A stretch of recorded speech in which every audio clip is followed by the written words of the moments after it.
The contract sat unsigned on the mahogany desk between them, its white surface almost glowing under the harsh fluorescent lights of the sterile conference room. Across from him, 3 board members exchanged glances, their silence heavy with expectation. One of them cleared his throat. "Mr. Kang, we need your decision today. The merger cannot proceed without your signature." Jun Kang stared at the document, his expression unreadable. At 32, he had built an empire from inherited scraps, transforming a struggling textile company into a multinational conglomerate worth billions. His face had graced the covers of business magazines in 7 countries. People called him brilliant, ruthless, untouchable. What they didn't know was that his hands had started trembling 3 months ago, that the headaches came every morning now like clockwork, that his personal physician had stopped returning his calls after the last round of test results. "I'll review it again tonight," he said, his voice steady despite the fatigue pressing against his temples. "Mr. Kang, with all due respect, you've had 2 weeks. I said tonight." The words came out sharper than intended. He stood, buttoning his suit jacket with hands that betrayed nothing. "Reschedule for Monday morning." They knew better than to argue. As the board members filed out, exchanging worried whispers, June remained standing at the window, watching the city sprawl below. Seoul stretched endlessly in every direction, millions of lights beginning to flicker on as dusk approached. Somewhere down there, people were finishing dinner with their families, laughing over trivial things, planning futures they believed they actually had. The distance between his world and theirs felt astronomical. His phone vibrated, another message from his younger sister, Minji. The preview showed the beginning of another worried paragraph. He turned the phone face down without reading it. The drive home took 40 minutes through traffic that crawled and lurched like a dying animal. His driver, Mr. Cho, maintained professional silence, eyes fixed on the road ahead. June appreciated that about him. No forced small talk, no invasive concern disguised as politeness, just quiet competence. In the back seat, June closed his eyes and focused on breathing steadily, a technique his last therapist had taught him before he'd stopped going to those appointments too. Acknowledging the pain somehow made it worse. Admitting weakness to anyone, even a paid professional bound by confidentiality, felt like surrender. His penthouse apartment occupied the entire 48th floor of a building his company owned. Floor-to-ceiling windows offered panoramic views of the Han River, the bridges strung across it like diamond necklaces. Inside, everything was minimalist, expensive, cold. Black leather, chrome fixtures, abstract art chosen by an interior designer he'd met exactly once. It looked like a photograph in an architecture magazine. It looked like no one actually lived there, because no one really did. June slept here, occasionally ate here, changed clothes here. But living required something more, something he'd forgotten how to do years ago. Maybe even before the diagnosis. Maybe the disease had simply given him an excuse to stop pretending. He poured himself 2 fingers of whiskey, then stared at the glass without drinking it. Alcohol and his medication weren't supposed to mix. Then again, the medication wasn't working anyway. The most recent specialist, a renowned neurologist flown in from Johns Hopkins, had been diplomatically vague during their last consultation. Words like progressive and limited options and making the most of the time you have had floated across the desk between them like ashes. June had nodded, asked practical questions about pain management, shaken the doctor's hand firmly. Only later, alone in his car in the hospital parking garage, had he allowed himself 5 minutes of complete stillness, hands gripping the steering wheel, breathing in and out until the sensation of falling stopped. That had been 6 weeks ago. Since then, he'd thrown himself into work with even more intensity, arriving before dawn, leaving after midnight. His executive assistant had started leaving concerned notes about his schedule. He'd ignored them all. The whiskey remained untouched on the coffee table as he stood at the window, watching the city lights blur together. Exhaustion pulled at him, but sleep meant dreams, and dreams meant losing control of the careful walls he maintained even inside his own mind. Better to stay awake, to stay sharp, to keep moving forward until the engine simply stopped. His phone rang. Minji again. This time he answered. "Appa, finally. I've been trying to reach you all day. His sister's voice carried that particular mixture of affection and exasperation she'd perfected over the years. "I was in meetings." "You're always in meetings." A pause. "Have you eaten?" "I'll order something." "That's what you said yesterday when I asked. Mrs. Kim saw you at the office at 11 last night. You're going to collapse if you keep this up." June almost laughed. If only she knew how accurate that prediction might be. But Minji didn't know about the diagnosis. No one in his family did. He'd made sure of that, swearing his assistant and driver to secrecy, using private clinics and paying cash for the most sensitive appointments. His mother had enough to worry about with his father's failing heart condition. Minji was busy planning her wedding, caught up in the beautiful chaos of cake tastings and guest lists. They didn't need his burden added to their lives. "I'm fine," he said, the lie smooth and practiced. "Just busy with the merger." "You're always busy with something. When was the last time you actually took a day off? When was the last time you went somewhere that wasn't your office or an airport?" He didn't answer because he genuinely couldn't remember. Minji sighed. "There's a charity gala next Friday. Pediatric cancer research. Mother insists you come. She's on the organizing committee, and apparently she's already told everyone her successful son will be there." "I'll check my schedule." "That means no. It means I'll check my schedule." "June Appa, please, just this once. It would mean a lot to her, and to me." Her voice softened. "I worry about you. You're different lately, distant, more than usual." He closed his eyes. "I promise I'll try." They both knew what that meant, but Minji accepted it anyway. After a few more minutes of one-sided conversation about wedding plans and their mother's increasingly elaborate ideas, she finally let him go. The silence of the apartment rushed back in like water filling a vacuum. June stood at the window until the city lights began to swim together, exhaustion finally overwhelming his determination to stay alert.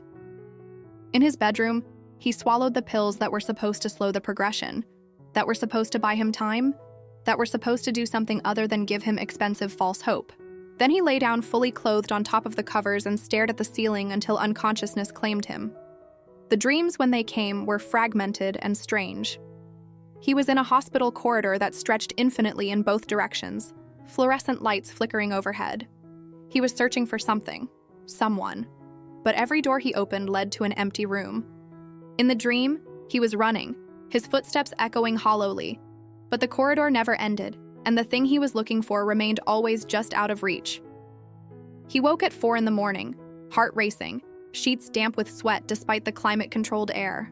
The headache was already there, waiting for him. He took more medication, showered, dressed in another impeccable suit, and was at his desk by 5:30, reviewing reports and answering emails as if willpower alone could hold back the inevitable. The days blurred together after that. Monday became Tuesday, became Friday. The merger document sat in his office, still unsigned, a silent accusation of his inability to commit to any future, even a professional one. His executive assistant, Secretary Park, started bringing him meals she'd prepared herself, setting them on his desk with pointed looks. He ate mechanically, tasting nothing, simply fueling the machine. Friday arrived with unexpected swiftness. The charity gala. He'd forgotten completely until Secretary Park reminded him that morning, his tuxedo already hanging in his private bathroom, professionally pressed and ready.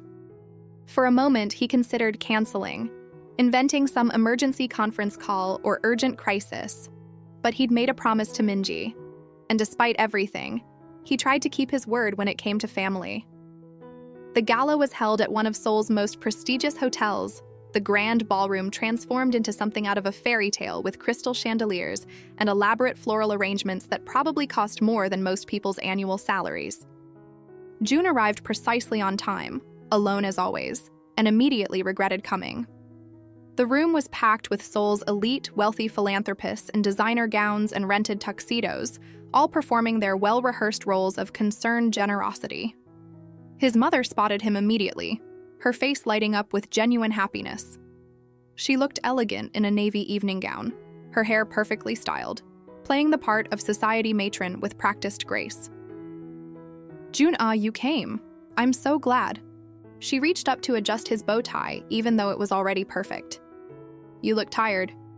Are you sleeping enough?" I'm fine, Mother. She studied his face with a mother's knowing eyes but said nothing more. His father appeared beside her, moving slowly, one hand pressed to his chest in a gesture that had become habitual.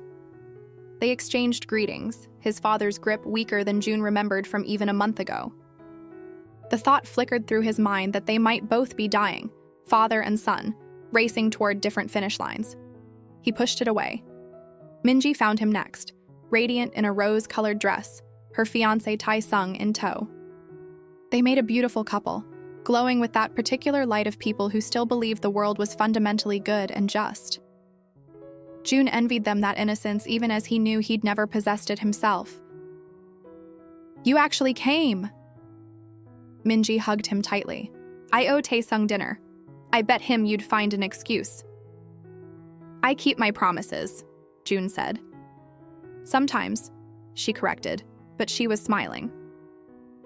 The evening proceeded with predictable monotony. Speeches about the importance of pediatric cancer research, testimonials from survivors and grieving parents, silent auctions for luxury items no one actually needed. June wrote a check with more zeros than most of the attendees' combined contributions, handed it directly to the organization's director, and tried to disappear into the crowd. But people kept approaching him, wanting to discuss business, to make connections, to bask in proximity to wealth and power. He performed his role adequately, shaking hands, making appropriate comments, projecting the image of the successful young billionaire they expected. He was contemplating escape when the headache spiked suddenly, viciously, like an ice pick driven through his left temple. The pain was so intense that for a moment his vision whited out completely. He gripped the edge of a nearby table, fighting to keep his expression neutral, to not collapse in front of 300 witnesses. Mr. Kang? Are you all right? The voice came from his left, feminine and concerned. He blinked hard, willing the world back into focus. A young woman stood beside him, one hand half extended as if she'd been about to steady him. She was perhaps 25 or 26, dressed in what was clearly her best attempt at formal wear, a simple black dress that had probably come from a department store rather than a designer boutique. Her hair was pulled back in a practical ponytail, and her face held an expression of genuine worry rather than the calculated concern he was used to from society women. I'm fine, he managed, his voice strained. You don't look fine. You should sit down. I said I'm fine. He straightened, releasing the table, forcing his body back under control through sheer will. The pain was receding slightly, enough that he could breathe normally again. Excuse me? He moved past her quickly, heading toward the exit that led to a private balcony. Outside, the night air was cool against his overheated skin. He loosened his bow tie, closed his eyes, and focused on breathing.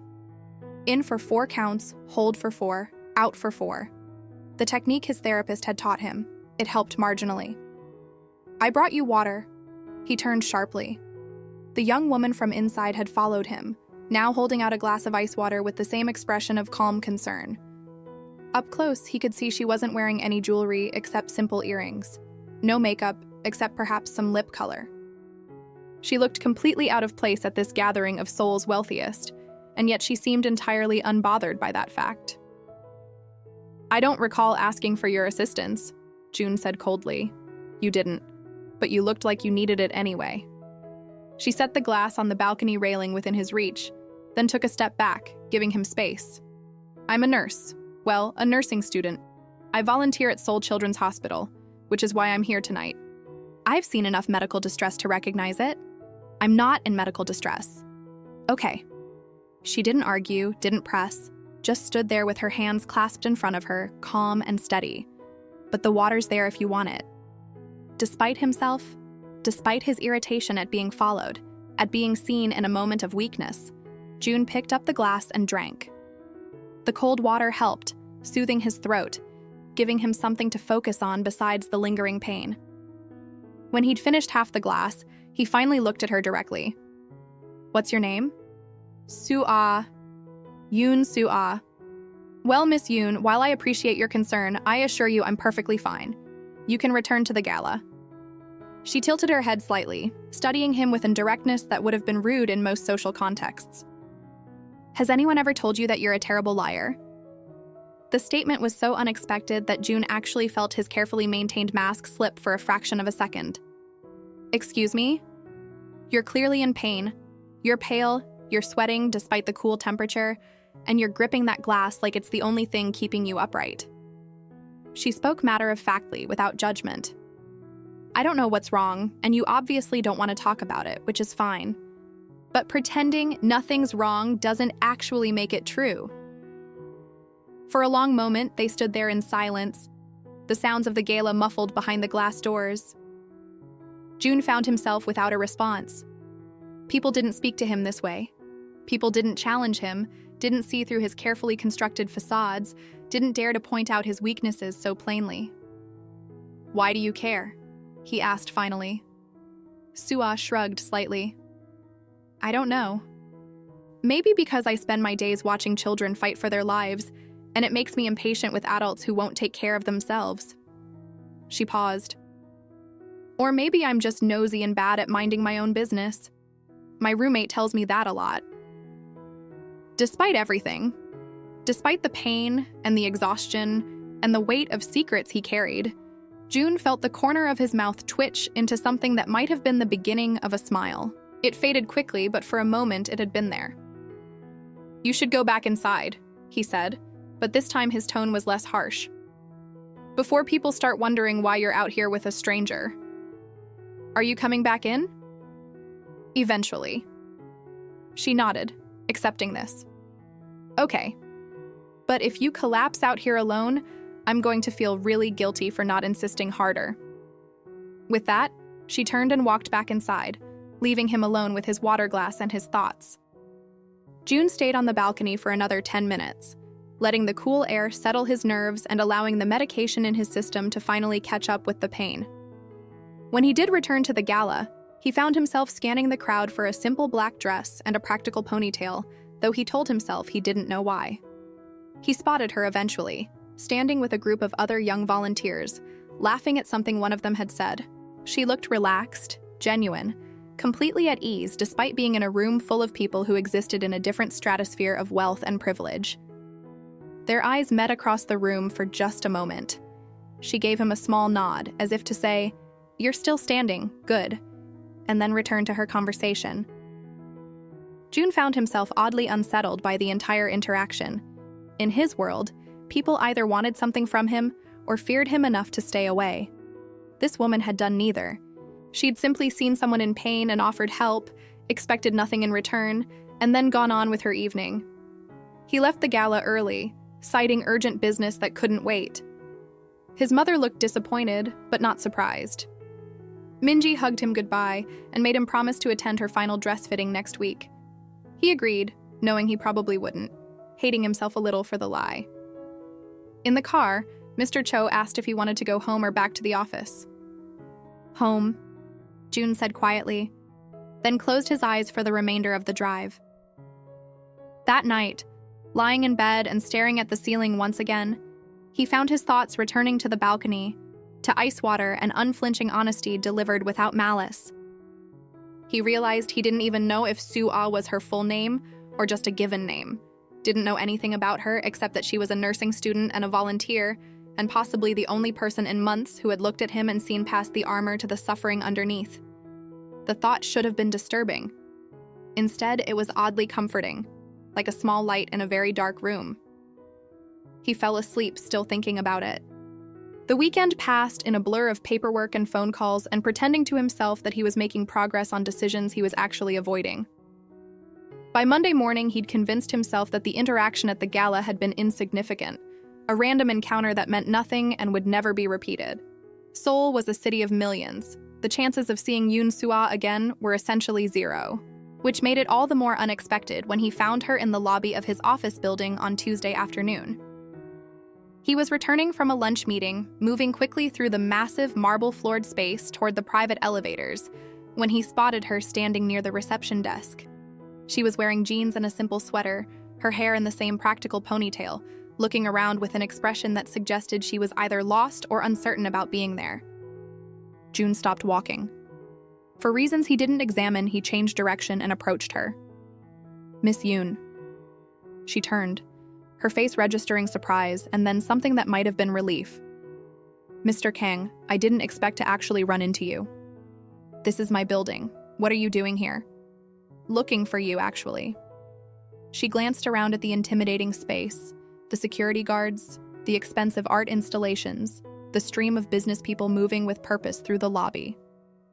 "Though now that I'm here, I'm realizing this was probably a stupid idea." "What do you want?" The question came out more brusque than intended. Sua pulled a phone from her purse, an older model with a cracked screen. "You left this on the balcony at the gala. I found it after you'd left.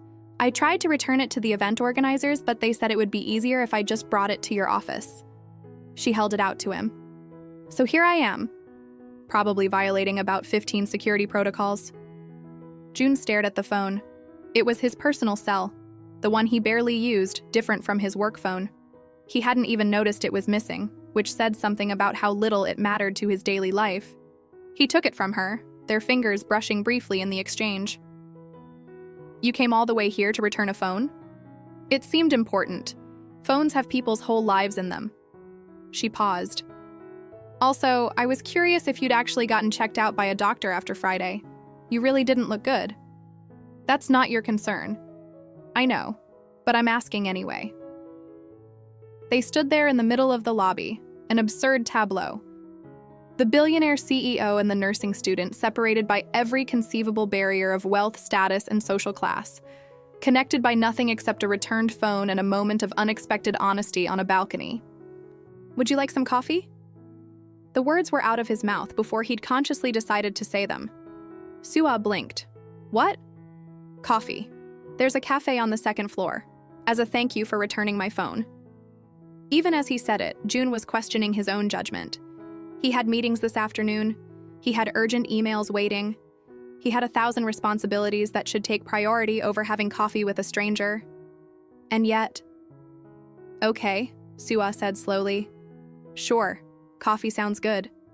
The cafe occupied a corner of the second floor, all glass and steel with a view of the street below. At 2 p.m. on a Tuesday, it was mostly empty except for a few employees grabbing late lunches. They sat at a table by the window, and June ordered an espresso he wouldn't drink while Sua got something elaborate with caramel and extra foam. "I've never been in a building like this," she said, looking around with open curiosity. "It's like a different world. It's just an office building. That happens to have marble floors, original artwork, and a cafe that probably charges what I spend on groceries in a week." She said it without resentment, just observation. "What do you do when you're not studying or volunteering?" June asked, surprising himself with the question. "Work part-time at a convenience store near my apartment, 3 nights a week, overnight shift." She wrapped her hands around her coffee cup. "The pay is decent and it doesn't interfere with my class schedule." "That sounds exhausting." "It is, but it's temporary. Once I graduate and get my nursing license, things will be easier." She took a sip of her coffee. "What about you? When you're not being a billionaire CEO, what do you do?" "Work. That's it? Just work?" "Work is what I do." Sua studied him with that same direct gaze from the balcony. "That sounds lonely." No one had ever said that to him before. They'd called him dedicated, driven, ambitious, successful, never lonely. The accuracy of it struck something in him he'd thought was permanently numb. "I'm too busy to be lonely," he said. "That's not how loneliness works, though, is it?" She spoke gently, without pity. "You can be surrounded by people and still feel completely alone. I see it all the time at the hospital. Patients with visitors constantly, flowers and cards filling their rooms. And yet they're still lonely, because no one really sees them. They see the illness, the tragedy, the thing that's wrong, but not the person." June set down his espresso cup carefully. "You're very perceptive for someone so young." "I'm 26, not that young." "I'm 32. And already so jaded." She smiled slightly. "What happened to you?" "Life. That's a non-answer. It's the only answer I'm giving." They sat in silence for a moment. Outside the window, the city moved on in its relentless rhythm. June found himself acutely aware of Sua's presence across from him, the way she held her coffee cup, the small scar on her left hand. the openness in her expression that suggested she hadn't yet learned to protect herself from the world the way he had. "Can I ask you something?" Sua said finally. "You're going to regardless. Why did you really invite me for coffee? You don't seem like someone who does things impulsively." It was a good question. June considered several possible answers, all of them deflections or half-truths, before finally settling on something closer to honesty. "I don't know," he admitted. "Maybe because you're the first person in a very long time who hasn't wanted anything from me." "How do you know I don't want anything?" "Do you?" Sua thought about it. "No, I guess not. I mean, I take free coffee, apparently. But beyond that?" She shrugged. "I don't really know you well enough to want anything from you." Most people don't let that stop them. "I'm not most people." "No," June agreed quietly. "You're not." His phone buzzed. The work phone this time, Secretary Park with a reminder about his 3 o'clock meeting. Reality reasserting itself. He stood, buttoning his jacket. "I have to go, but thank you again for returning my phone." "You didn't have to go to the trouble." Sua stood as well. "It wasn't trouble. Well, the security guard at the front desk looked at me like I might be planning a heist, but other than that, no trouble." Despite himself, June almost smiled again. Twice in 1 week. A new record. "If you ever need anything," he said, pulling a business card from his wallet. "My direct number is on here, as a thank you." She took the card, glanced at it, then tucked it into her purse. "I probably won't call, but I appreciate the gesture." "Why won't you call?"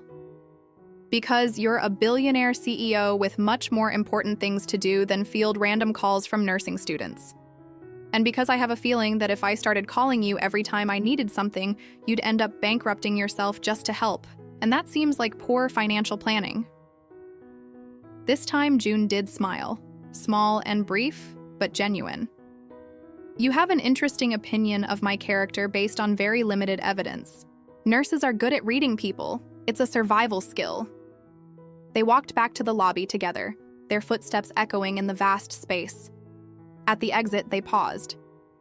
"Good luck with your studies," June said. "Good luck with whatever it is you're not talking about," Sua replied.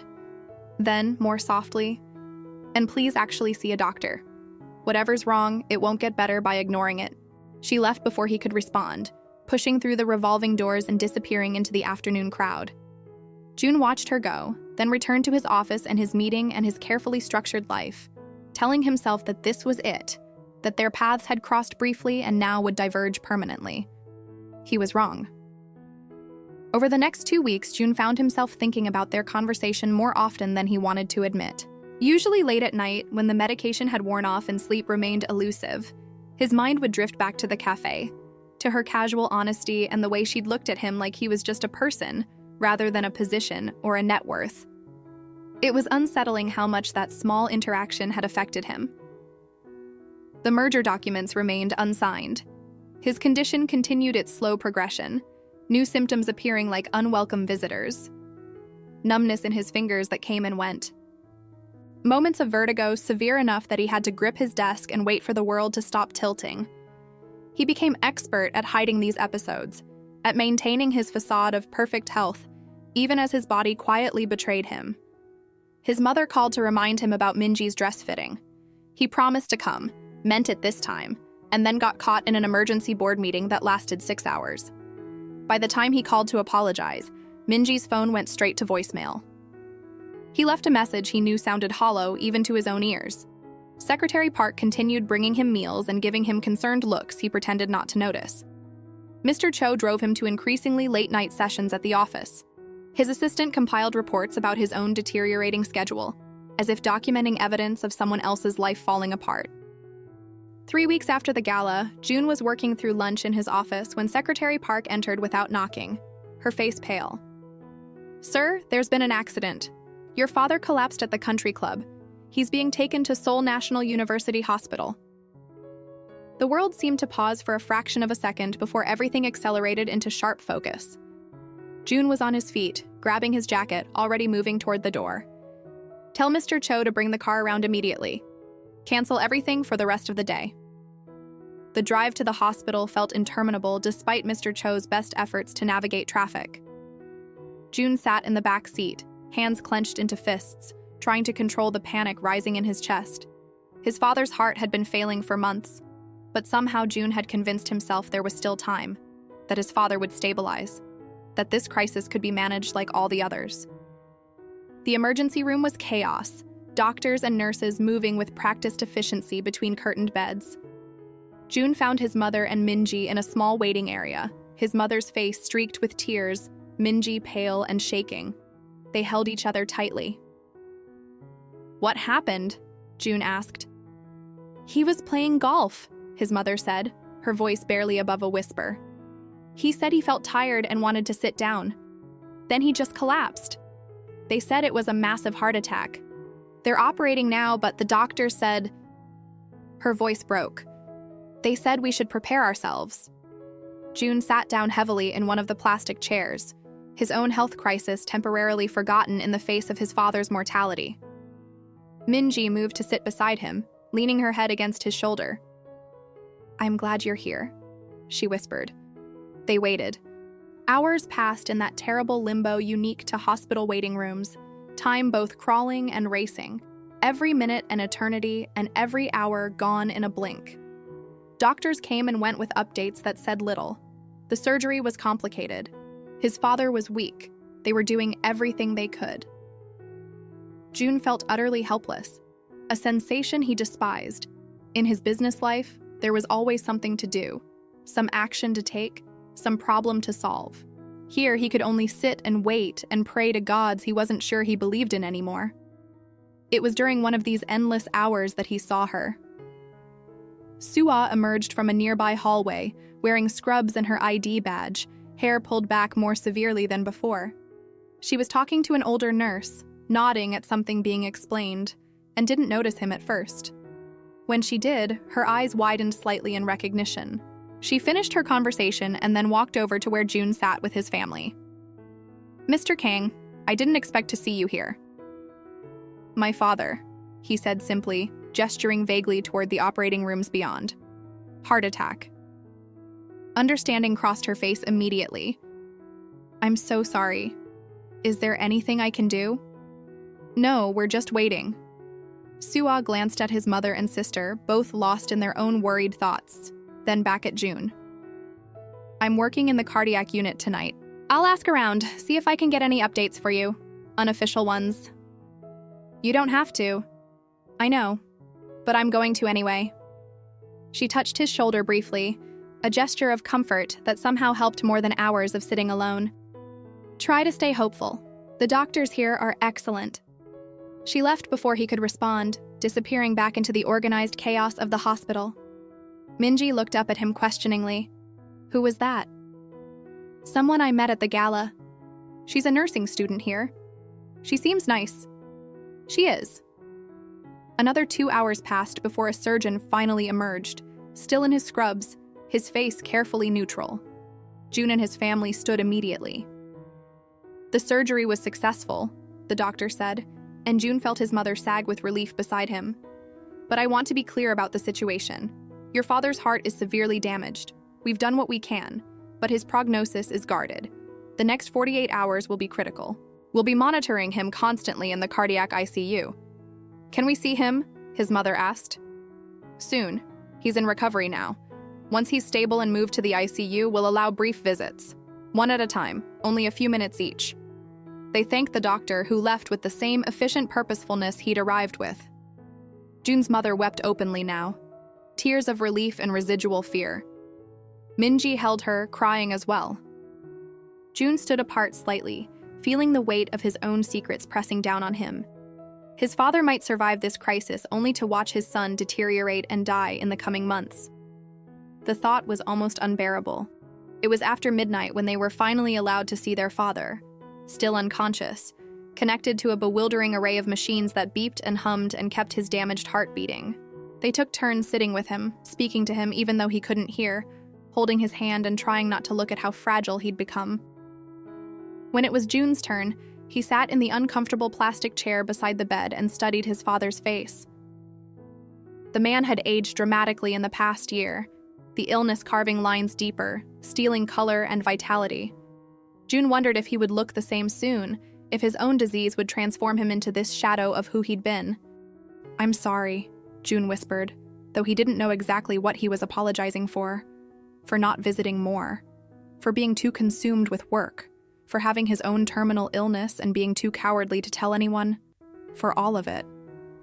His father's hand was warm in his own, and June held it carefully, as if the connection could somehow transfer strength or time or forgiveness. When visiting hours ended, his mother insisted on staying at the hospital, despite June and Minji's protests. They arranged for a cot to be brought to the ICU waiting room, and finally she agreed to at least try to rest.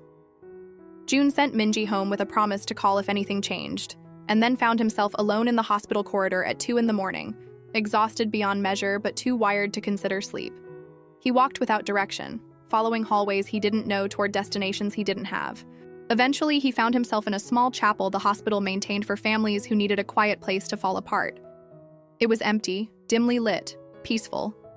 June sat in one of the pews and let the silence wash over him. "Thought I might find you here." He looked up. Sua stood in the doorway, still in her scrubs, looking as tired as he felt. "Shouldn't you be working?" he asked. "Break time. I saw you wandering the halls and figured you might need some company. Or at least someone to tell you that your father is stable, and the night shift nurses say his vitals have been improving steadily." She sat down in the pew beside him, maintaining a respectful distance. "I know I'm not supposed to share patient information, but I thought you'd want to know." "Thank you." They sat in comfortable silence for a while. June was too tired to maintain his usual defenses, too emotionally raw to pretend everything was fine. "This is the part where people usually tell me everything happens for a reason," he said finally, his voice hollow. "Or that I should have faith, or some other platitude that's supposed to make this easier." "I'm not going to tell you any of that," Sua said quietly. "Sometimes terrible things happen, and there's no reason, no lesson, no silver lining. Sometimes life is just hard and painful, and all you can do is survive it." That's a bleak philosophy for someone who works in healthcare. It's a realistic one. I see people die despite everyone's best efforts. I see families torn apart by illness. I see suffering that serves no purpose and teaches no lessons. Pretending otherwise would be dishonest. She paused. "But I also see people survive against impossible odds. I see love that endures through unimaginable pain. I see moments of grace in the middle of tragedy. Both things are true." June turned to look at her directly.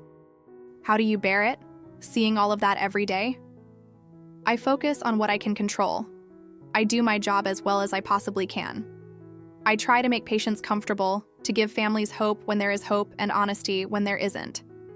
And I remind myself that being present for people in their worst moments is a privilege, even when it's heartbreaking." "I don't know if I could do that." "You're doing it right now, being present for your family. That takes courage too." He wanted to tell her about his own diagnosis, about the secret he'd been carrying alone for months. The words were right there, pressing against his throat, desperate for release. But he swallowed them back down. This wasn't the time. His father's crisis took precedence over his own. "You should go back to work," he said instead. "I don't want you getting in trouble because of me."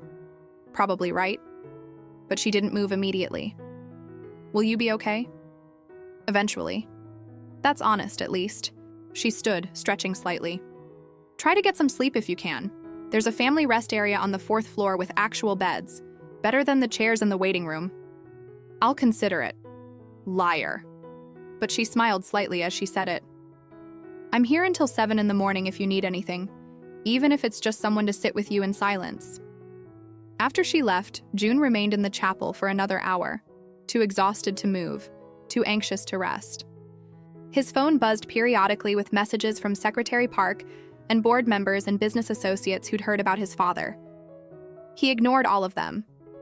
The world of mergers and acquisitions and quarterly reports felt impossibly distant, as if it belonged to someone else's life entirely.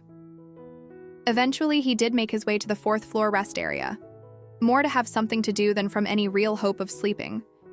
But exhaustion finally overwhelmed anxiety, and he fell into a fitful sleep on one of the narrow beds, still fully dressed, his phone clutched in one hand in case the hospital called. He woke to pale morning light filtering through institutional blinds, and Secretary Park, sitting in a chair nearby, laptop open, working quietly. "What time is it?" June asked, disoriented. 6:30. "Your mother called me. She thought you might need some things from the office." She gestured to a bag beside her chair. "Change of clothes, toiletries, your tablet, and the files you were reviewing yesterday." "You didn't have to come personally." "I wanted to. How's your father?" "Stable, last I heard."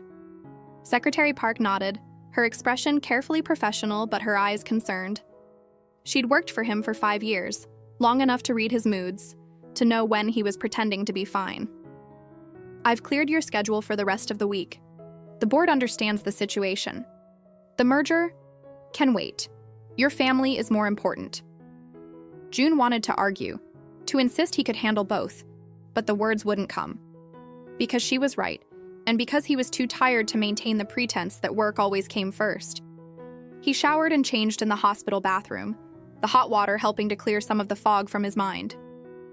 When he returned to the ICU, his mother was awake and sitting with his father, who remained unconscious but breathing steadily on his own now, a good sign according to the morning shift nurse.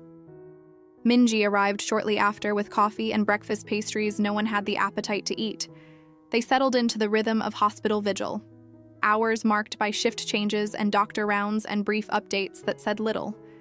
His father's condition remained stable but critical. They were cautiously optimistic but couldn't make any promises.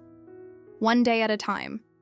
June saw Suwa occasionally in the hallways, always busy, always moving between patients with that same focused efficiency. She'd give him a small nod of acknowledgement but never stopped to talk, respecting the boundaries of her professional role. He appreciated that even as part of him wanted to pull her aside and continue their conversation from the chapel, to have those few minutes of honest connection that had become unexpectedly important to him. On the third day, his father woke up. Briefly, confused but conscious. The doctors were pleased with his progress. His mother wept with relief. Minji laughed for the first time since the collapse. June stood at the back of the ICU room, watching his family's joy, feeling it at a remove as if he were observing a scene from someone else's life. His father looked at him with eyes that were clearer than they'd been in days. "June, he said, his voice weak but recognizable. "You came." "Of course I came." "Your work isn't as important as you." The words surprised June even as he said them, but they were true. His father smiled slightly, then closed his eyes again, exhausted by the brief conversation. But it was enough. He was alive, conscious, on the path to recovery. The crisis had passed. Over the following week, his father continued to improve. They moved him from the ICU to a regular cardiac ward. His color returned. He started complaining about the hospital food, which the doctor said was an excellent sign. Plans were made for his eventual discharge and the cardiac rehabilitation program he'd need to follow. June returned to work, though he visited the hospital every evening after office hours. His own symptoms continued their progression, but in the aftermath of his father's near-death experience, they seemed less immediate, easier to ignore. He told himself he'd deal with it later, after his father was safely home, after things stabilized. It was during one of these evening visits that he encountered Suwa in the hospital cafeteria. He'd come down for coffee, needing caffeine to get through another late-night session of paperwork in his father's room. She was sitting alone at a corner table, eating what looked like instant noodles and reviewing notes. "May I?" he asked, gesturing to the empty chair across from her. She looked up, surprised. "Of course." He sat, setting his coffee on the table between them. "I wanted to thank you for that night in the chapel, and for checking on my father's condition when you didn't have to.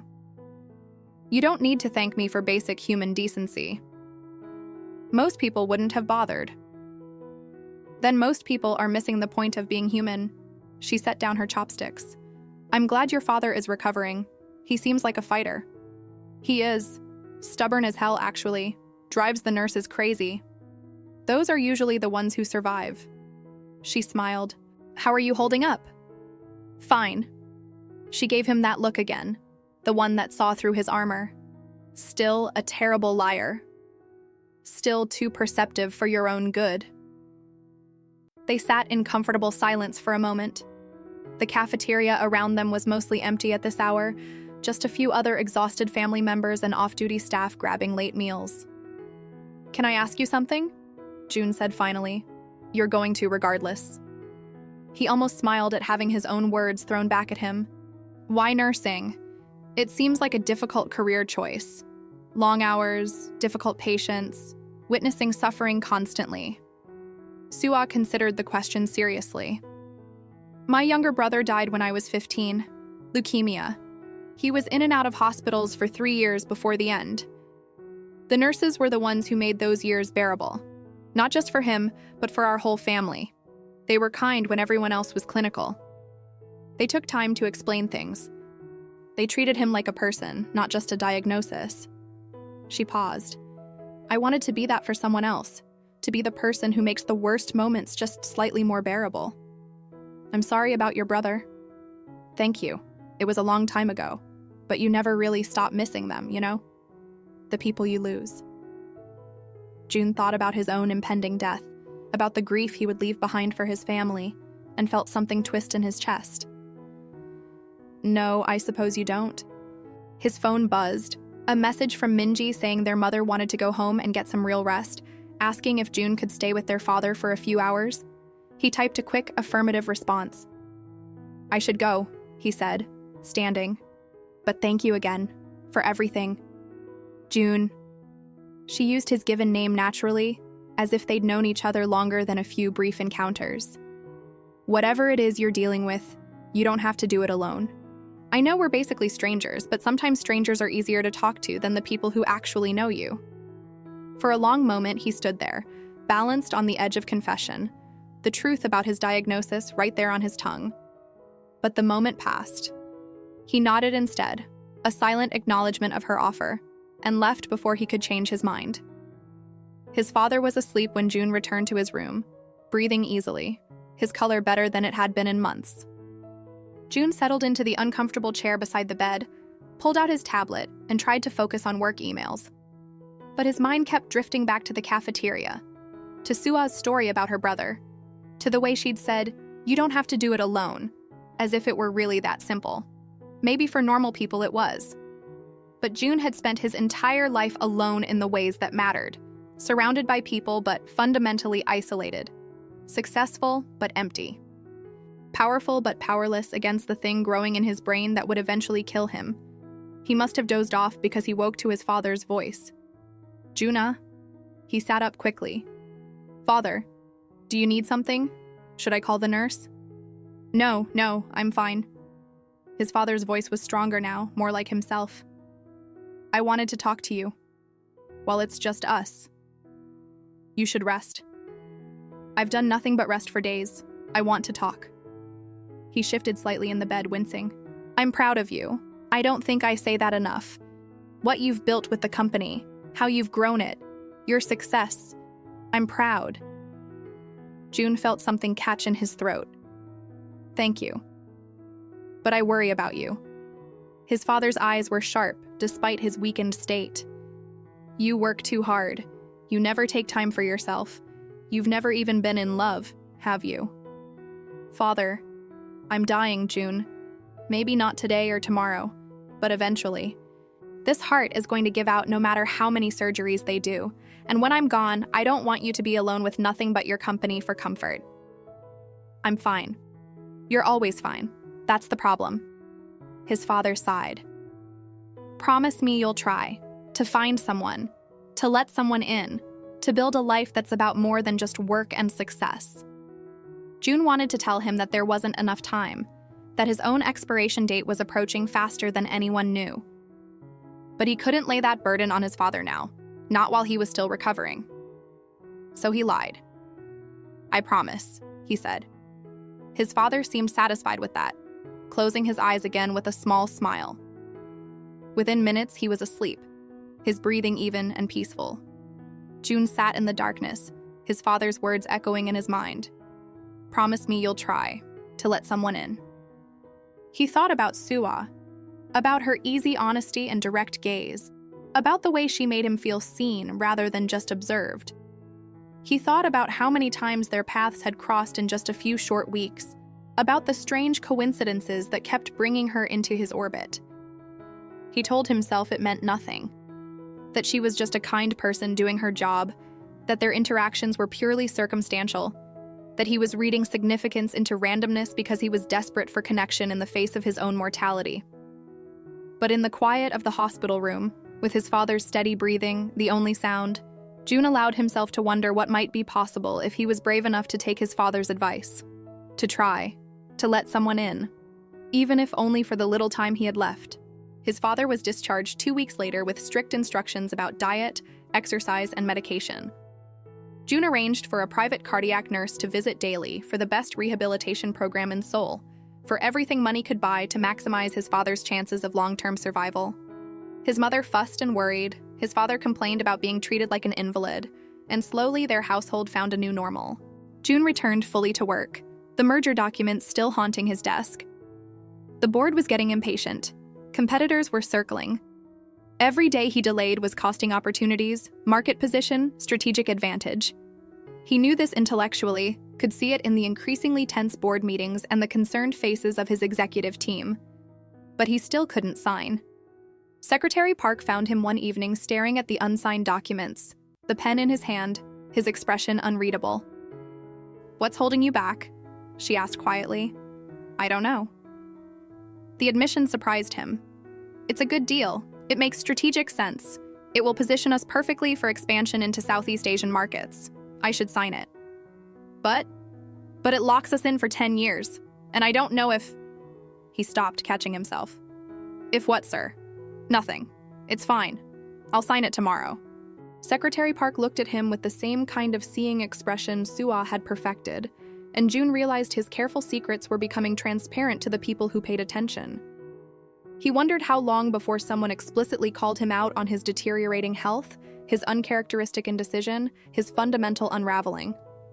That night he went home, took his medication, and stared at Sua's number in his phone. The number from her volunteer ID badge that he'd looked up through hospital records in a moment of weakness. He told himself calling would be inappropriate, invasive, crossing boundaries that should remain firmly in place. He called anyway. She answered on the third ring, sounding slightly out of breath. "Hello? It's June Kang. I hope I'm not disturbing you." A brief pause. "How did you get my number?" "Hospital records. I apologize if that's..." "Creepy? A little bit, but I'll allow it." He could hear the smile in her voice. "What's wrong?" "Why do you assume something's wrong?" "Because it's 10:30 on a Thursday night and you sound exhausted. Also, people don't usually call randomly when everything's fine." He sat down heavily on his couch. "I don't know why I called, honestly." "That's okay. Sometimes we do things without knowing why." The sound of traffic in the background, car horns, city noise. "I'm walking home from my shift. Want to keep me company?" "Tell me about your day," he said, surprising himself. And she did. Talked about the children she'd worked with, about a 6-year-old who'd made her laugh, about a family dealing with a difficult diagnosis with remarkable grace. She talked about the small moments of light in the darkness, about why she loved her work despite its difficulties. Her voice was soothing, real, grounding him in a way he hadn't expected. "Your turn," she said eventually. "Tell me about your day." "I stared at a contract for 3 hours without signing it." "Why not?" "Because it commits me to a future I'm not sure I have." The words were out before he could stop them. Too honest, too revealing. Silence on the other end, the kind of silence that meant she was thinking carefully about her response. "June, are you sick?" There it was, the question he'd been avoiding, delivered directly and without judgment. "Yes." "How sick?" "Very." Another pause. "Have you told anyone?" "No. Just you. Just now." "Why me?" "Because you asked." He heard her stop walking, the background noise changing. "I'm going to give you my address. Can you come over?" I think we should talk about this in person." 20 minutes later, June stood outside a modest apartment building in a neighborhood his driver had needed GPS to find. Sua was waiting in the small lobby, still in her scrubs, her expression serious but not pitying. "Fourth floor. The elevator is broken, sorry." They climbed the stairs in silence. Her apartment was tiny, a studio with a kitchen barely big enough for one person, a sleeping area separated by a curtain, second-hand furniture that had clearly seen better days. But it was clean, organized, with plants on the windowsill, and medical textbooks stacked neatly on a small desk. "Tea?" she offered. "Please." She made tea while he sat awkwardly on her small couch, feeling massive and out of place in this modest space. When she handed him a cup and sat beside him, there was barely 2 feet of distance between them. "Tell me," she said simply. And he did. All of it. The diagnosis 4 months ago, the progressive nature of the disease, the prognosis of 12 to 18 months, the failed treatments, and the decision to stop fighting and just let it run its course. The words poured out of him like a dam breaking, months of silence and secrecy flooding into this small apartment with its thrift store furniture and dying houseplants. Sua listened without interrupting, her face serious and focused. When he finished, she set down her teacup carefully. "What exactly did they diagnose you with?" He told her the medical terminology, the specific type of brain tumor, the location that made it inoperable. She processed this information with a nurse's clinical understanding. "And you've stopped all treatment?" "It wasn't working. The side effects were worse than the symptoms." "So you're just giving up?" "I'm accepting reality." "That's a rationalization, and you know it." She spoke firmly, but not unkindly. "There are always options. Different specialists, experimental treatments, clinical trials. Just because the first approach failed doesn't mean there's nothing left to try." "I'm tired of hope," June said quietly. "It's exhausting. Always thinking maybe this will work, maybe this will buy me more time, maybe there's still a chance. And then being disappointed again and again. At some point, acceptance is less painful than hope." Sua reached over and took his hand, her fingers warm against his cold ones. "I'm not going to tell you what to do with your own life and health. That's your choice, and I respect that. But I am going to say that you're depressed, which is completely understandable, and depression makes everything seem more hopeless than it actually is. You're making permanent decisions based on temporary despair. You sound like a therapist. I sound like someone who's seen a lot of people give up too soon." She squeezed his hand gently. "Will you do something for me? Will you get a second opinion? Actually, a third and fourth opinion? Talk to specialists who have nothing to do with your original doctors, who might see something they missed or know about options they didn't consider." "What's the point?" "The point is that you're 32 years old and you haven't even tried everything available yet. The point is that medicine advances rapidly, and something that wasn't possible 6 months ago might be possible now. The point is that your family would want you to fight, and you owe it to them to exhaust every option before you give up." June closed his eyes. He was so tired of fighting, but he could feel the determination in Sua's grip, the fierce certainty that he was worth saving even when he'd stopped believing it himself. "I'll think about it," he said finally. "Think harder." She released his hand but continued looking at him with that direct gaze that seemed to see straight into his soul. "I know we barely know each other. I know I don't have any right to tell you how to handle your own health. But I'm going to say it anyway. Don't give up. Not yet. Not while there's still fight left in you, even if you can't feel it right now." They sat in silence for a long moment. The apartment was quiet except for the distant sounds of the city filtering in through thin walls. June felt something shift inside him, some small crack in the armor of resignation he'd built around his diagnosis. "Why do you care?" he asked. "You said it yourself. We barely know each other." "I don't know. Maybe because I've seen too many people die who wanted desperately to live, and it seems wrong for someone who could fight to choose not to. Maybe because you remind me of my brother in his last days, when he'd gotten so tired of treatments and pain that he just wanted it to be over. Maybe because I think there's more to you than you're letting anyone see, and it would be a waste for that to disappear from the world without ever fully existing." That's a lot of maybes. Life is a lot of maybes. That's what makes it interesting. June looked at her, really looked at her, and saw the conviction in her eyes, the stubborn certainty that life was worth fighting for even when it felt impossible. He envied that faith even as he didn't share it. "I'll make some calls," he said quietly. "Get those second opinions. I'm not promising anything beyond that." "That's enough for now." She smiled slightly. "And maybe stop working 80-hour weeks. Stress doesn't help healing." "Now you definitely sound like a therapist." "I'm just bossy. My roommate complains about it constantly." Despite everything, despite the heaviness of the conversation and the weight of his diagnosis, June felt the corner of his mouth lift into something approaching a smile. Being here, in this tiny apartment with this woman who barely knew him but somehow saw him anyway, felt more real than anything had in months, maybe years. He stayed another hour, their conversation shifting to lighter topics. She told him about nursing school, about her goals of eventually working in pediatric oncology, about her complicated relationship with her parents who'd wanted her to pursue something more prestigious.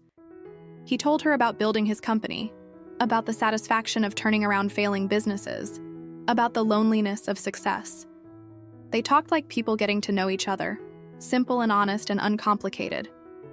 When he finally left, walking down the 4 flights of stairs to where Mr. Cho waited with the car, June felt different somehow. Still sick, still uncertain, but less alone. Sua had taken his secret and held it carefully, without judgment or pity, and somehow that had made it slightly less heavy. Over the following weeks, June kept his promise. He made calls, set up consultations, allowed Secretary Park to arrange appointments with specialists in 3 different countries.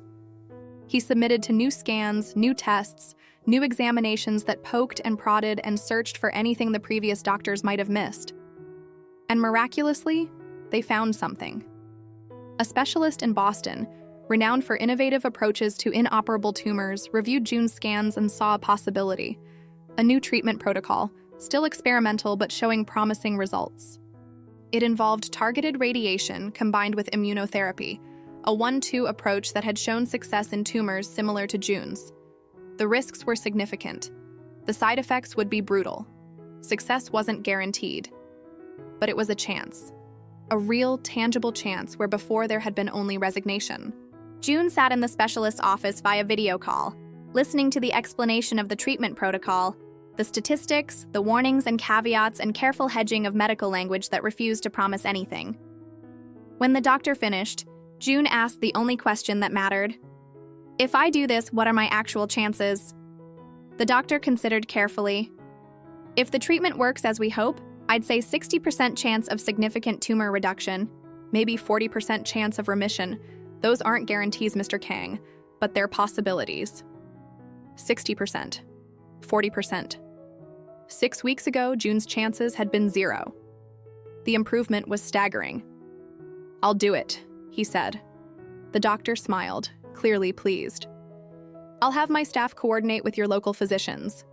We'll want to start as soon as possible." After the call ended, June sat in his office for a long time, processing the shift from terminal patient to someone with options. The merger document still sat on his desk, unsigned. He picked up the pen, read through the contract one more time, and signed it. 10 years. He was committing to 10 years, believing he might actually see them. He called Sua immediately after. "I'm starting treatment," he told her without preamble when she answered. "New protocol, experimental, but there's a real chance it could work." He could hear the smile in her voice. "I'm glad. Really glad. When do you start?" "Next week. I have to go to Boston for the initial sessions, then follow-up care here in Seoul." "And you're actually going to do this? Not going to back out at the last minute because you're scared?" "I'm terrified," he admitted, "but I'm going anyway." "That's courage, then. Being terrified and doing it anyway. Or stupidity. Sometimes they're the same thing." He found himself smiling despite his anxiety. "Would you have dinner with me before I leave for Boston? I'd like to thank you properly for everything." A pause. "June, you don't have to thank me." "I know, but I'd like to anyway, please." "Okay. Yes." Dinner sounds nice. They met 3 days later at a quiet restaurant in Itaewon, understated and elegant without being ostentatious. Sua arrived wearing a simple dress, her hair down for the first time since he'd met her, looking nervous and beautiful, and completely out of her element in the expensive surroundings. "I Googled this place," she said as they were seated. "The reviews say one meal here costs more than my monthly grocery budget. Don't look at the prices, just order what sounds good." Easy for you to say. But she relaxed as the evening went on, as they talked over courses that appeared and disappeared, as the conversation flowed naturally between serious and light. He told her about the treatment protocol in detail, about his fears and hopes. She told him about a particularly difficult case at the hospital, a teenager who reminded her too much of her brother. Somewhere between the main course and dessert, June realized he was enjoying himself. Actually, genuinely enjoying another person's company in a way he couldn't remember experiencing in years. Sua made him laugh with stories from nursing school. She challenged his perspectives on things he'd always taken for granted. She looked at him like he was interesting rather than important, and the difference felt monumental. "Can I ask you something?" she said over coffee. "You're going to regardless. Why didn't you tell your family about the diagnosis?" June considered his answer carefully. "Because telling them would make it real. Because they have their own health crises to worry about. Because I didn't want to be pitied or protected. Because I'm selfish and I wanted to control at least something about my own mortality." He paused. "Take your pick. All of the above, probably." She added sugar to her coffee, stirred it slowly. "Are you going to tell them now? Now that there's treatment?" "I should. I don't know if I will." "They deserve to know." "I know. But knowledge is burden, and I don't want to burden them if I don't have to." "That's not your choice to make for them. They're your family. They love you. They'd want to support you through this. Or they'd fall apart, and I'd have to be strong for them on top of everything else." Sua looked at him with something like sadness. "You really don't know how to let people help you, do you?" "Never needed to learn." "That's the saddest thing I've heard all week, and I work in pediatric oncology." Despite the serious topic, June smiled. "You're very direct.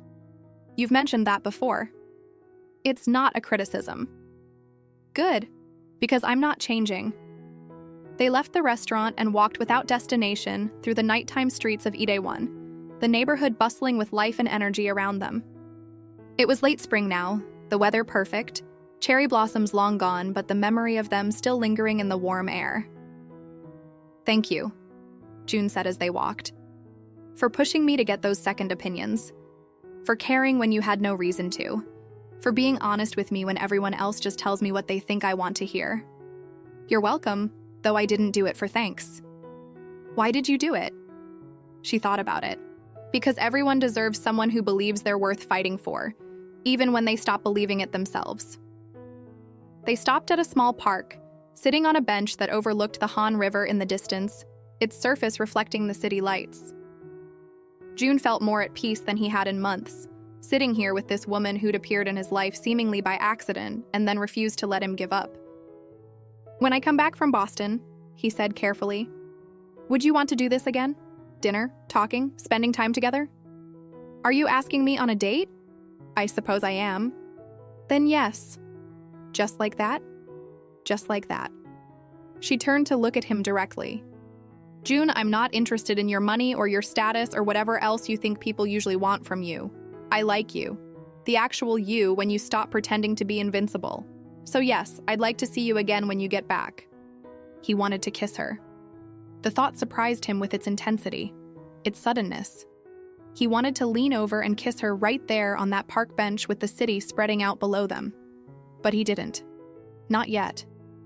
Not when he was about to leave for weeks of intensive treatment that might fail, might leave him worse off than before, might be his last desperate grab at a future that still wasn't guaranteed. Instead, he reached over and took her hand, intertwining their fingers, feeling the warmth of her palm against his. "Thank you," he said again, meaning so much more than the words could convey. She squeezed his hand in response, and they sat like that for a long time, watching the city lights dance on the distant water, two people who barely knew each other, but who'd somehow become vitally important to each other anyway. The next week, June left for Boston. The treatment was everything the doctors had warned and worse. The radiation made him violently ill. The immunotherapy triggered severe reactions, his body fighting the very treatments meant to save it. He spent days in the hospital, nights in a rented apartment too sick to sleep, calling Secretary Park and Mr. Cho with updates delivered in a voice he barely recognized as his own. But through it all, Sua was there. Not physically, but in constant contact. Text messages throughout the day checking on him. Video calls when he felt well enough to talk. Her voice became an anchor, something to hold on to when the sickness threatened to overwhelm him entirely. "You can do this," she'd tell him during his worst moments. "You're stronger than you think." "I don't feel strong." That's because strength isn't about feeling strong. It's about continuing when you feel weak. 6 weeks of treatment, 6 weeks of hell. But slowly, incrementally, the scans began to show improvement. The tumor was shrinking. The aggressive protocol was working. By the time June was cleared to return to Seoul for follow-up care, his prognosis had shifted from terminal to hopeful. The flight home was one of the longest of his life, not because of distance, but because of anticipation.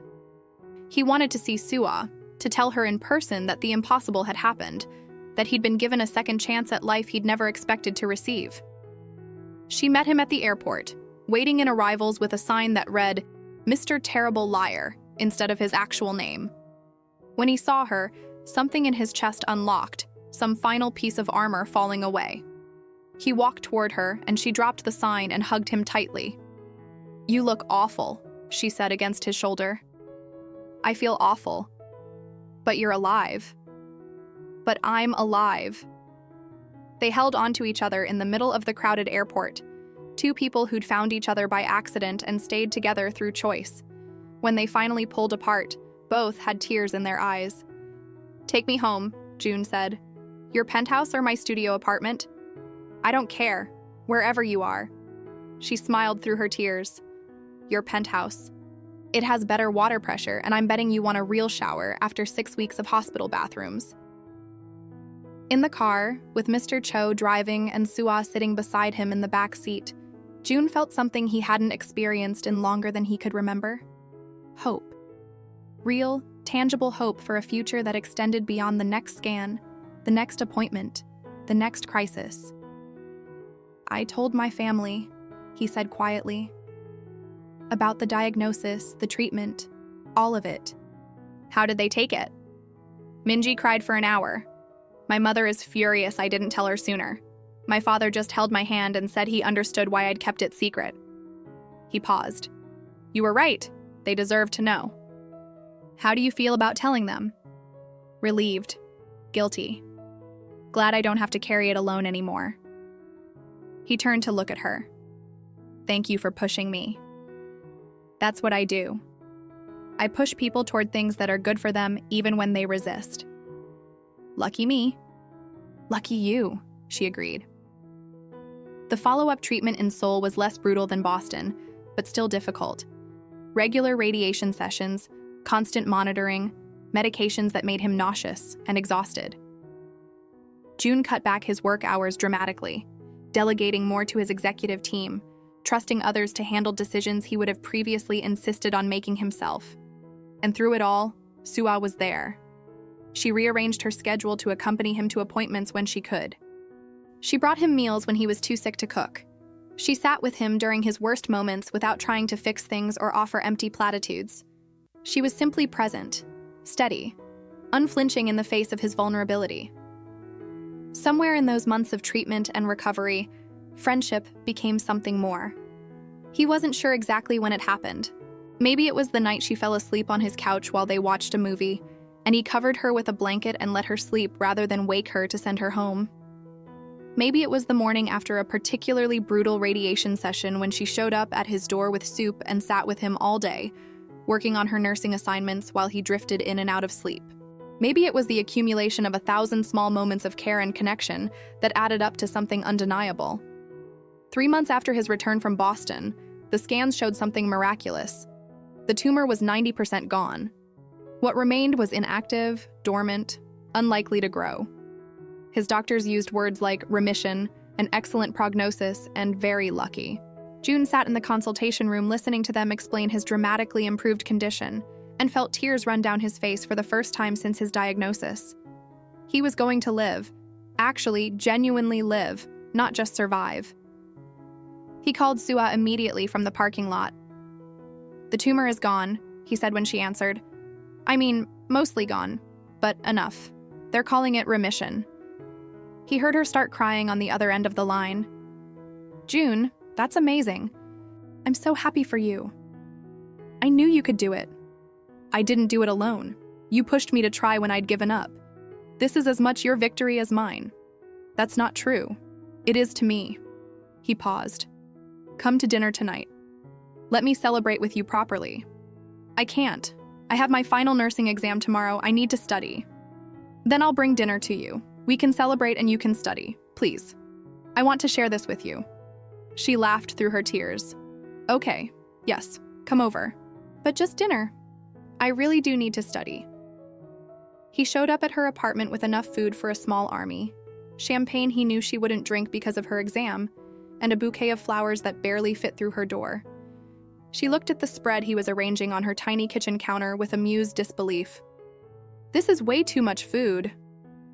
"I was excited. I overordered." Clearly. They ate and talked and laughed, and June felt lighter than he could remember feeling in years. The weight of his diagnosis had been lifted, replaced by the gift of a future he'd thought was lost. And sitting across from him in her small apartment, eating takeout and teasing him about his excessive celebration, was the woman who'd saved his life in more ways than one. "Thank you," he said seriously, interrupting her story about a patient's family. "For everything. For seeing me when I was invisible to myself, for refusing to let me give up, for being here." Sua set down her chopsticks. "You've thanked me approximately 37 times. You can stop now." "I don't think I can." "Then show me instead." "Show you how?" She looked at him with those direct eyes that had seen through his armor from the very beginning. "Kiss me, you idiot." So he did. It was a perfect first kiss, tentative and certain all at once, tasting of champagne and hope and the beginning of something neither of them had planned, but both had somehow been moving toward since that night on the charity gala balcony. When they finally broke apart, both were smiling. "I was going to wait longer," June admitted. "Be more romantic about it. Plan something special." "This is special enough. You, me, cheap takeout, celebrating your remission the night before my final exam. It's perfect because it's real." "I'm falling in love with you," he said, the words surprising him even as he knew they were true. "I think I have been for a while now." "I know. I've been falling for you too." She touched his face gently. "But June, I need you to understand something. I'm not interested in being someone you're grateful to. If we do this, if we actually try to build something together, it has to be because you want me, not because I helped you when you were sick. It's both. I'm grateful and I want you. Those things aren't mutually exclusive." But which one is stronger? He thought about it seriously. The wanting. The gratitude is real, but I'd want you even if we'd met under completely different circumstances. You're brilliant and honest and brave. You see the world clearly, but haven't become cynical. You make me laugh. You make me want to be better than I am. That has nothing to do with my diagnosis and everything to do with who you are. She kissed him again, softer this time, full of promise. "Okay, then let's try this, but slowly. We both have a lot happening. My graduation, your recovery, building something real instead of just crisis bonding." "Slowly," he agreed. "Though I should warn you, I'm not good at slow." "Then you'll learn. I'm very good at teaching." They spent the rest of the evening together, Sua eventually returning to her textbooks while June sat nearby, ostensibly working on his tablet but mostly just watching her study, marveling at the strange series of events that had brought them together. A chance encounter at a charity gala. A returned phone. A father's heart attack. A secret diagnosis. All of it leading to this moment, to this tiny apartment, to this woman who'd somehow become the center of his world. He left late, kissing her goodbye at her door, promising to text her good luck before her exam. Walking down the 4 flights of stairs to where Mr. Cho waited with the car, June felt something he'd almost forgotten existed. Joy. Pure, uncomplicated joy. The next 6 months unfolded like a dream. Sua passed her final exam and graduated, officially becoming a registered nurse. June attended her graduation ceremony, sitting with her parents and crying like a proud parent when she walked across the stage. She accepted a position in the pediatric oncology ward at Seoul National University Hospital, finally achieving her goal of working with children facing what her brother had faced. June's health continued to improve. The follow-up scans every 6 weeks showed nothing concerning. His energy returned, his symptoms faded, his body healing in ways his doctors called remarkable. He threw himself back into work, but with a new perspective, maintaining the boundaries he'd established during treatment. Evenings were for Sua. Weekends were sacred. The company would survive without him being there every moment, and he had a life to actually live now. They dated properly, slowly as promised, dinners and movies and long walks along the Han River, meeting each other's friends and families, navigating the awkwardness of their vastly different social circles. His mother loved Sua immediately, seeing in her the kind of genuine person her son needed. Minji was slightly more skeptical, worried about the class differences and whether Sua was prepared for the scrutiny that came with dating someone of June's stature. "She makes me happy," June told his sister during one of her concerned interventions. "For the first time in my adult life, I'm actually happy. Doesn't that matter more than social status?" "Of course it does. I just don't want either of you to get hurt. Life hurts, but it's worth it anyway." Minji studied her brother, seeing something in him that hadn't been there before. "You're different," she said finally. "More open, more human." "I'm the same person." "No, you're not. You're better." For Sua's part, adjusting to dating someone with June's wealth and status was challenging. The media attention was intrusive and uncomfortable. The social events he had to attend for work made her feel perpetually out of place. The judgment from people who thought she was a gold digger or social climber stung more than she admitted. But through it all, they held on to each other. They learned each other's rhythms and needs and boundaries. They fought sometimes, usually about June working too much or Sua not accepting his help when she clearly needed it. But they always worked through it, communication and honesty the foundation they'd built from the beginning. 9 months after his remission, June proposed. Not with grand gestures or public displays, but in her apartment on a quiet Tuesday evening, both of them tired from their respective days, eating takeout on her couch like they had so many times before. "Marry me," he said, pulling out a ring box he'd been carrying for 2 weeks, waiting for the right moment. She looked at him, surprised. "That's not really a question." "Marry me?" he tried again. "Why?" "Because I love you. Because you saved my life. Because I want to spend whatever time I have left with you." "You might have 50 years left. Then I want to spend 50 years with you." "Is that a yes?" She took the ring box, opened it, looked at the diamond that was probably too expensive and definitely too large. "It's too much. You're worth it. I work in pediatric oncology.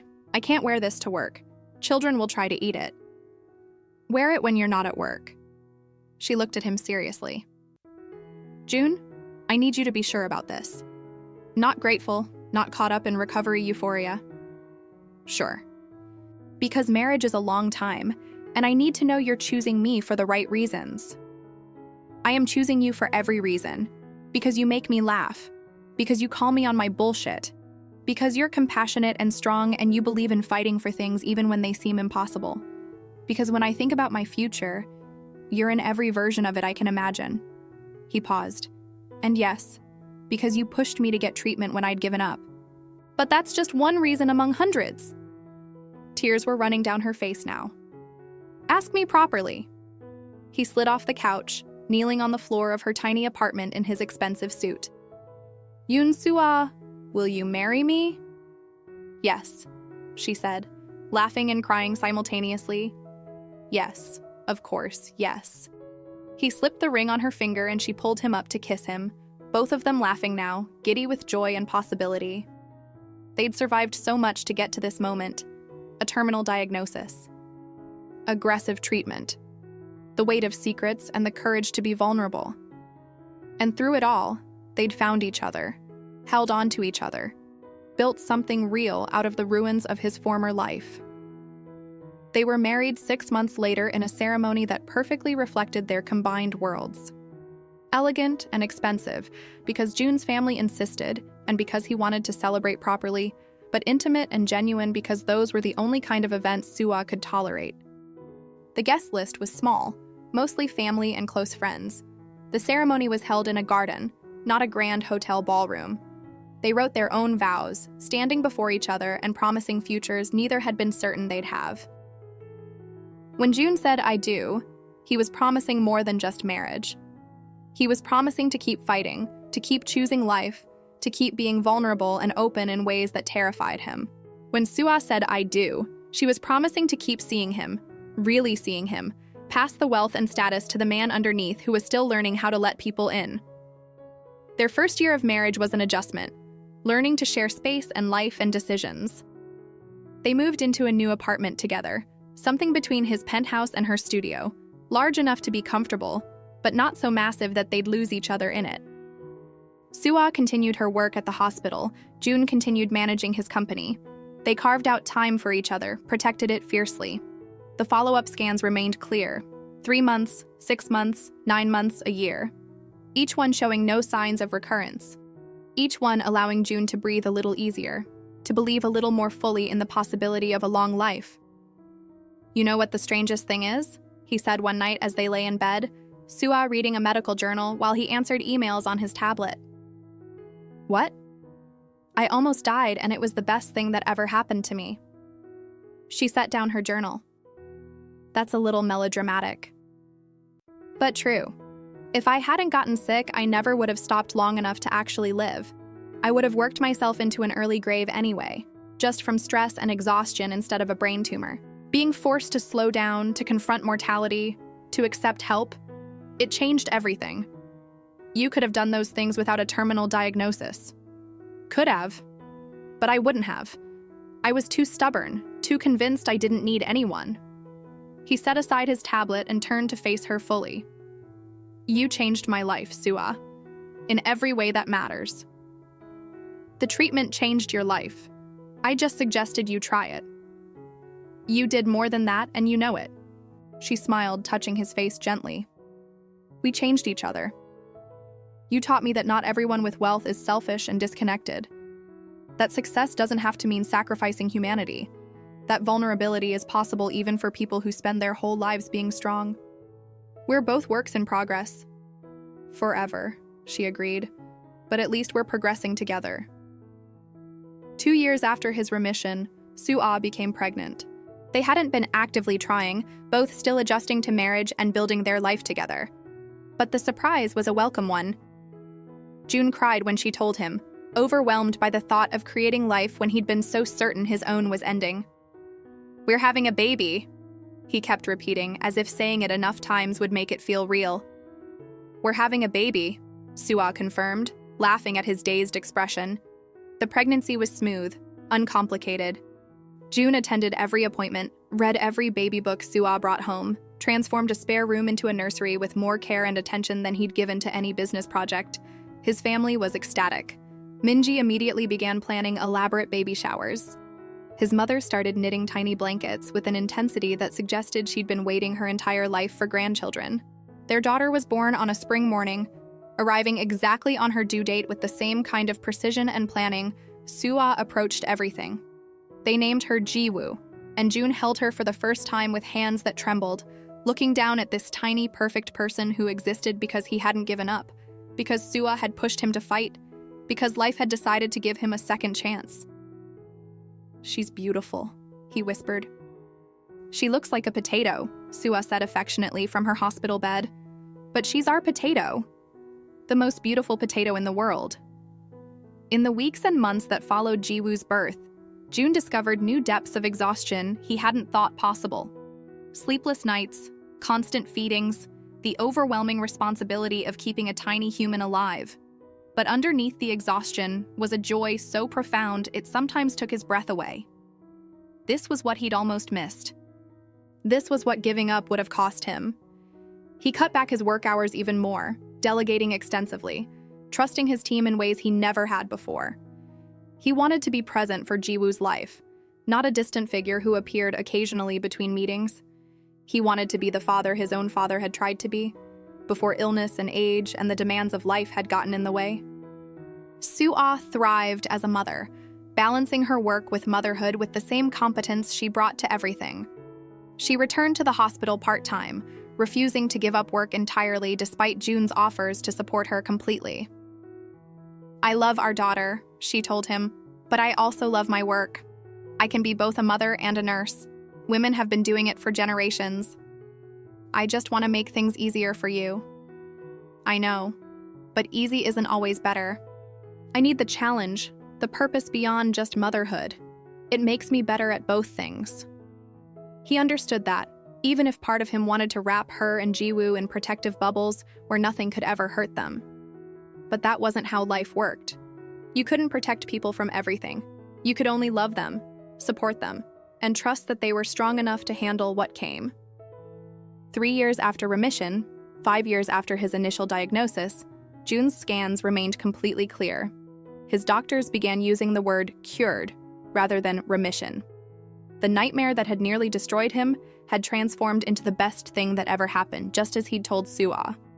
He'd been given back his life and he'd built something beautiful with it.